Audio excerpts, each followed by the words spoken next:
would like to go with my boss on a hiking tour. You see, my boss, he's an excited mountaineer.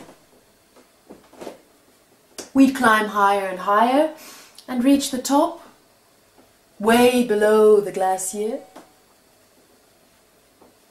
And then I push him. There. Off he falls, screaming out my name, but I think we're done screaming out my name. I need you, possibly. Yeah. But I need... Wie läuft das mit dem Geld? Ulan bu eşrol eşek ne yapıyor lan burada? He? Bu çanta ne? Mike nerede? Hani çantayı getirecekti buraya? Abia, Selçuk, Aurelio, sağda Serkan.